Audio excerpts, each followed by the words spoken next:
श्री शिवाय नमस्तुभ्यम। दोस्तों, आप सभी लोग जानते हैं कि आज पंडित जी की 7वें दिन की मां ताप्ती शिव महापुराण कथा बैतूल मध्य प्रदेश में चल रही थी, जिस कथा में पंडित जी ने एक बहुत ही नया और विशेष उपाय बताया है, जिस उपाय को आप अपनी दुख और समस्याओं के लिए उपयोग में ले सकते हैं। या अगर आपकी लंबे समय से संतान नहीं हुई है किसी माता बहन की, तो वो इस उपाय को कर सकती है। अगर आप किसी परीक्षा में बैठने जा रहे हैं, किसी इंटरव्यू में बैठने जा रहे हैं और आपका कोई कार्य सिद्ध नहीं हो पा रहा है, उसके लिए भी आप इस विशेष उपाय को कर सकते हैं। ये उपाय नया है और आज ही पंडित जी ने अपनी कथा में बताया है। तो वो उपाय कौन सा है, वो आप लोग ध्यान से सुनिए। इस उपाय को आप किसी भी दिन कर सकते हैं, पर इस उपाय को सिर्फ प्रातःकाल सुबह सुबह ही आपको करना है।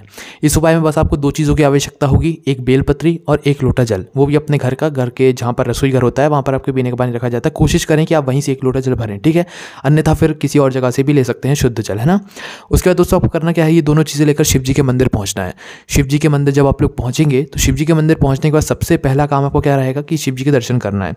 शिव जी के दर्शन करने के बाद आपको इस उपाय करना शुरू करना है। शुरू कैसे करोगे, सबसे पहले जो बेलपत्री आप लेकर आए हो अपने साथ, उस बेलपत्री को आपको शिव जी के ऊपर ना समर्पित करते हो, शिव जी की जो जलाधारी होगी, है ना, शिव जी की शिवलिंग की जो जलाधारी होगी उसके बीचों बीच का बिल्कुल जो स्थान होगा ना, उस स्थान पर आपको उस बेलपत्री को समर्पित करना है। पर जो बेलपत्री की डंडी का मुख होगा वो शिवलिंग की ओर होना चाहिए, और जो बेलपत्री की बीच वाली बड़ी पत्ती का मुख होगा वो जलाधारी की ओर होना चाहिए, जहाँ से जल नीचे गिरता है, ठीक है। तो बेलपत्री की डंडी का मुख कहाँ पर आपको करके रखना है, शिव जी की ओर करके रखना है, और अशोक सुंदरी पर यह बेलपत्री को आपको समर्पित करना है, ठीक है।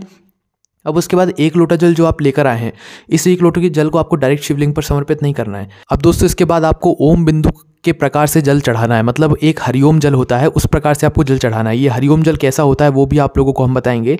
पर दोस्तों ये जो हरिओम जल है, ये उज्जैन के जो महाकाल मंदिर है वहाँ पर सबसे पहले प्रातःकाल सुबह सुबह जो है वो शिव जी को हरिओम जल ही चढ़ाया जाता है। हरिओम जल कैसे चढ़ाया जाता है वो आप लोग सुनिए। अब सबसे पहले आप लोगों ने बेलपत्र को अशोक सुंदरी वाले स्थान पर समर्पित कर दिया। अब हरिओम जल चढ़ाने के लिए आपको अलग अलग स्थानों पर जल चढ़ाना पड़ता है, ओम के प्रकार में, मतलब ओम बिंदु के रूप में आपको जल चढ़ाना पड़ता है। कैसे चढ़ाओगे, सबसे पहले तो आपको करना है अशोक सुंदरी वाले स्थान पर थोड़ा सा जल चढ़ाना है, ठीक है, जहाँ पर आपने बेलपत्री को समर्पित किया है, बिल्कुल जलाधारी के बीचों बीच, ठीक है। थोड़ा सा जल वहां पर समर्पित कर दिया। फिर शिव जी की जलाधारी के राइट भाग में गणेश जी के स्थान पर थोड़ा सा जल समर्पित करना है, ठीक है, वहां पर जल समर्पित कर दिया।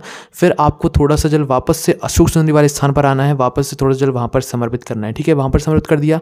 अब फिर उसके बाद आपको आना है शिव जी की जलाधारी के लेफ्ट भाग में, मतलब जहां पर कार्तिकेय जी का स्थान होता है, ठीक है। तो अब आपको उस स्थान पर थोड़ा सा जल लेकर कार्तिकेय जी के स्थान पर समर्पित कर देना है, ठीक है। अब थोड़ा जल कार्तिकेय जी के स्थान पर समर्पित करने के बाद सीधा आप के लोटे में जितना भी जल बचा हुआ होगा वो पूरा शिवलिंग के ऊपर आपको समर्पित कर देना है, ठीक है। ये जो आपने जल चढ़ाया ये ओम अक्षर के रूप में चढ़ाया है, ठीक है, इसीलिए हम इसे ओम बिंदु का जल कह रहे हैं या हरिओम जल कह रहे हैं, ठीक है। इस जल का बहुत ही अलग और विशेष महत्व होता है। तो इस प्रकार से आपको जल चढ़ाकर पूरा जो आखिरी में कार्तिकेय जी को चढ़ाने के बाद बचेगा वो पूरे शिवलिंग के ऊपर चढ़ा देना है, ठीक है। चढ़ाने के बाद भगवान से अपनी विनती कर लेना है जिस भी काम के लिए आप इस उपाय कर रहे हैं। वैसे ये उपाय रोग मुक्ति के लिए है, बीमारी के लिए है, और जिन माता बहनों की लंबे समय से संतानें नहीं हो रही उनके लिए है, ठीक है। और इस उपाय को आप अपनी कार्य सिद्धि के लिए भी कर सकते हैं, कोई कार्य आपका सफल नहीं हो रहा उसके लिए भी कर सकते हैं। या तो दोस्तों अगर आप चाहें तो इस उपाय को अपनी परीक्षा के लिए भी कर सकते हैं। जब आप परीक्षा देने जा रहे हो, इंटरव्यू देने जा रहे हो, उससे पहले आप इस उपाय को हरिओम इस जल का उपयोग करके जाइए, इस तरह के जल चढ़ा कर जाइए, भगवान शिव का आशीर्वाद आपको प्राप्त होगा। ये नया उपाय है, करके जरूर देखिए। कोई भी समस्या आई तो कमेंट करके पूछ सकते हैं। ओम नमः शिवाय, जय भोले बाबा, श्री शिवाय, नमस्तुभ्यम।